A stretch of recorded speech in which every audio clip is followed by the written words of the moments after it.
এক বনে এক সিংহ ছিল। সে ছিল সেই বনের রাজা। বনের সব পশু পাখি তাকে ভয় পেত এবং মান্য করত। একদিন সেই সিংহ বনের মধ্যে নাক ডেকে ঘুমাচ্ছিল, আর একটা ইঁদুর সিংহের সামনে দৌড়াদৌড়ি করছিল।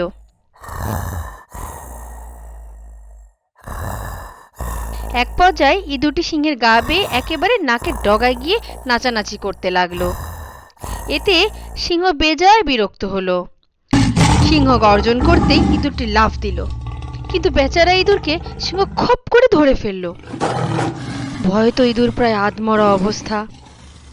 ইঁদুর সিংহকে অনেক কাকুতি মিনতি করে বলল, সিংহ মশাই, আমাকে ছেড়ে দিন, একদিন না একদিন আমি আপনার উপকার করব।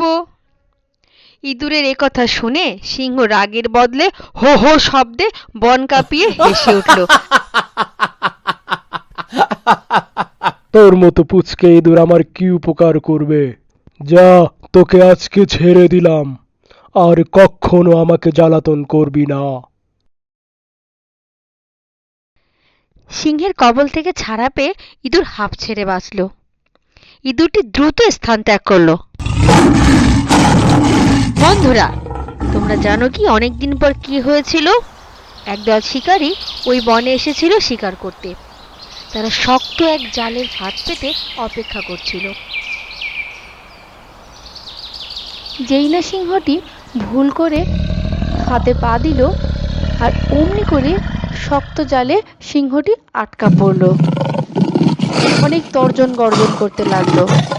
তার গর্জনে একটি কাজ হয়েছিল। তার গর্জন ইঁদুরের কান পর্যন্ত পৌঁছেছিল, আর ইঁদুরটি অমনি ছুটে চলে আসলো তাকে উদ্ধার করতে। ইঁদুরটি তার ধারালো দাঁত দিয়ে সিংহের জালটি কাটতে শুরু করলো। জাল কেটে সিংহটিকে উদ্ধার করলো।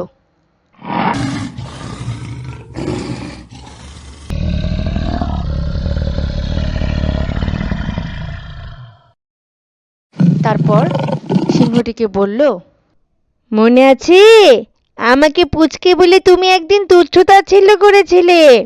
এখন দেখলে তো ছোট্ট ইঁদুরও তোমার উপকার করতে পারে। ঠিক বলেছ ছোট্ট বন্ধু, কাউকে তুচ্ছ তাচ্ছিল্য করা উচিত না। তুমি বনের রাজা সিংহকে বাঁচিয়েছ। চলো আজকে আমরা দুজনে মজা করব।